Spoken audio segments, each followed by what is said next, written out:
All the talk on Wall Street the past couple of weeks has been about a potential recession, but U.S. Bank's senior portfolio manager Keith Sessions believes the signs point more toward a mid-cycle slowdown than a recession. He is with Business Courier publisher Jamie Smith to explain why in this morning's Economic 360. Gentlemen. Thanks, Peg. Keith, thanks for being here. Thank you. Now, as Peg just said, last week you talked about it some, not necessarily being a recession, but more of a mid-cycle slowdown. Can you talk a little bit more about that? Absolutely. So I think it's important first we talk about what the cycles are in an economy, and that may help viewers understand where we're sitting. So there's four cycles, or four parts of it. The first is kind of an early recession or a contraction. Then you go to the trough, which is the full recession.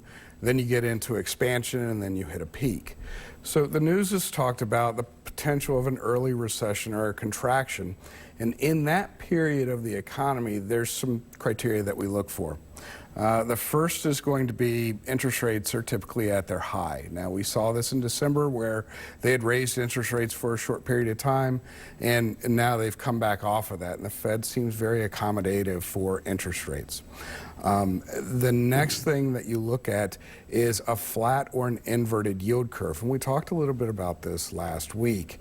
And certainly we've had a flat yield curve for a while now. So that is something that does kind of fall into that criteria. However, when you start looking past those two at the other parts of it, it falls apart a little bit.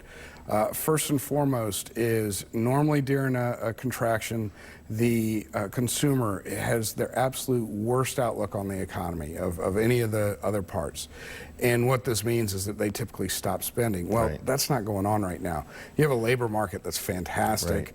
Right. Retail earnings came out this week for a lot of large corporations. You know, Walmart, Home Depot, Target, they beat expectations. That shows a consumer that's not afraid to spend right. money. There's so some job security. Yeah, so certainly they're not concerned about the economy. And then the last number that we usually look at is industrial production. That's typically flat during that period of time.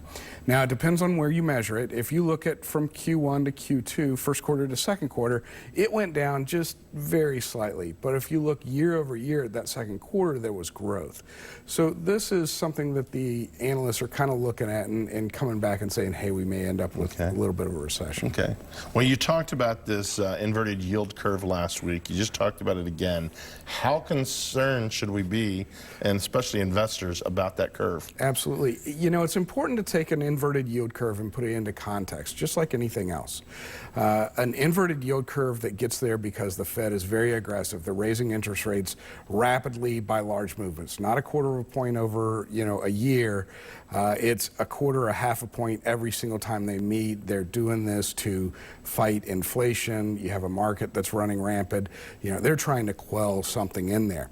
That's not the case. Okay. What's happening with this one is you have a lot of international investors that are looking at negative yields on long-term bonds. So they come to the U.S. and they buy our long-term bonds.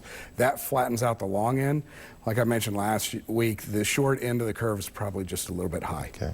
Well, I'm sure you're going to keep watching it, right? You'll keep me posted on what's going on, and we'll make sure we're ready for it. All right. All right. Thank you so much, Keith.